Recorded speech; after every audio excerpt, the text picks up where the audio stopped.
中美即将在下周举行高层战略对话的消息公布之后，双方谈什么，结果将会如何，引发国际社会高度关注。白宫发言人称，美国国务卿布林肯、总统国家安全事务助理沙利文将会在会上提起新疆、香港等问题。对此，中国外交部作出回应。外界还注意到，有媒体报道称，美国将进一步收紧对华为的出口限令，相关禁令呢，预计将会于近日执行。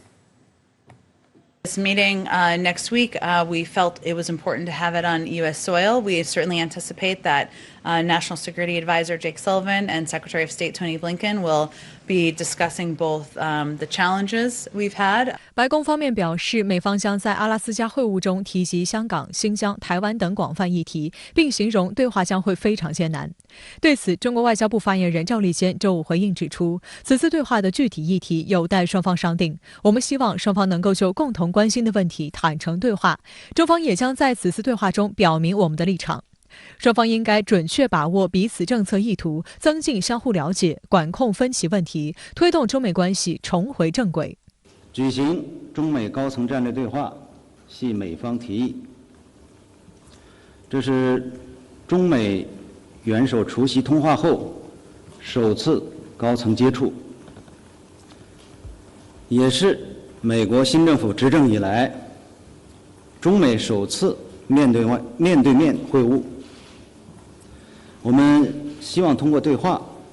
双方能够按照两国元首通话精神，聚焦合作，管控分歧，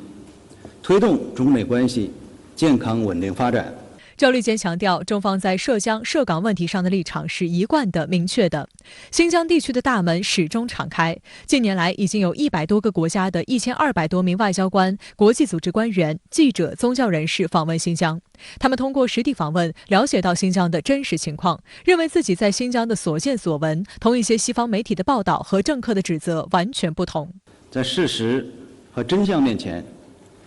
国际反华势力炮制的各种反华谎言和虚假信息都将不攻自破。香港是中国的香港，香港事务纯属中国内政，任何外国无权干涉。我们敦促美方停止插手香港事务，停止干涉中国内政，不要在错误的道路上越走越远。中方将坚定捍卫自身主权、安全和发展利益。周四，中美半导体行业协会宣布，共同成立中美半导体产业技术和贸易限制工作组，为中美两国半导体产业建立一个及时沟通的信息共享机制。工作组计划每年2次会议，为建立稳健、有弹性的全球半导体价值链共同做出努力。但美方的做法却与此背道而驰。有媒体报道称，美国政府已通知中国电讯设备制造商华为的部分供应商，将会进一步收紧对华为的出口许可证的条件，禁止供应商向华为出口5G 设备及相关产品。预料这一禁令将会于本周执行。对此，赵立坚表示，美方泛化国家安全概念，滥用国家力量，不择手段打压中国高科技企业，严重违反市场经济和公平竞争原则。事实一再表明，美国是一个不可靠、没有可信度的国家。这种做法不仅损害中国企业的合法权益，也损害美国和其他国家的企业的利益，将严重干扰两国乃至全球正常的科技交流和贸易往来，对全球产业链、供应链造成破坏。有分析指出，对于中美这次高层战略对话，虽然外界充满期待，但应理性看待。首先，拜登上台还不到2个月，外交战略和布局还在持续进行中。此时，中美举行高层战略对话，主要的作用就是试一试、听一听、看一看，各自讲讲立场和原则，但不会有详细严谨的对话日程以及必须要解决的具体问题。其次，在会上，双方最有可能的将是继续各说各话，各自摆明自己的原则和立场，并倾听对方的原则和立场。气氛可能是温和的、理性的，但分歧将会是非常明显的。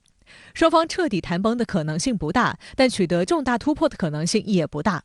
另外，由于彼此在很多问题上分歧很大，因此这场对话注定也是不轻松的。由中国国际问题研究院与世界知识出版社联合举办的国际形势和中国外交蓝皮书2020-2021发布会周五在北京举行，中美关系毫无疑问成为现场的热词。大家尤其对即将举行的中美高层的战略对话格外关注。而发布会结束后，与会学者在回答我的提问时都表示，一方面对于对话结果，我们不应该有太多幻想，而应该保持现实期待；但是另一方面，高层开展对话对于双方增进了解、恢复对话机制还是很有帮助的。这个会面还是非常有意义啊。首先是会面本身啊，那么两国高层开始恢复交往，我觉得这是这个稳定中美关系、扭转中美关系下滑趋势的一个非常重要的一个前提。中国国际问题研究院院长徐步强调，中美两国合则两利，斗则俱伤，双方应当把握历史机遇，顺应时代潮流，致力于世界和平、稳定与发展。大国关系面临新的调整，互动复杂，博弈加剧。那美国拜登政府上台之后大国关系呢开启了这个新一轮的这个调整进程，中美关系迎来这个拨乱反正的机会之窗。对于美方不断拉帮结伙，并试图通过意识形态打压中国，上海国际问题研究院院长陈东晓表示，美方希望借此扮演一个所谓全球秩序代言人的角色。人权的旗号、意识形态的这种联盟，仍然是手段，是表象。关键的是，在新兴科技联盟当中，他们想组成这么一个排华或者去中国化的这么一个组织、一个集团。这才是美国的目的，是本。中国国际问题研究院常务副院长阮宗泽指出，过去4年，中美关系经历了狂风暴雨。这次即将举行的中美高层对话，能在一定程度上缓和双方存在的矛盾和分歧。虽然对话并不意味着双方一笑泯恩仇，但能让双方把更多目光聚焦在合作上，为中美关系注入新动力，推动世界在后疫情时代的发展。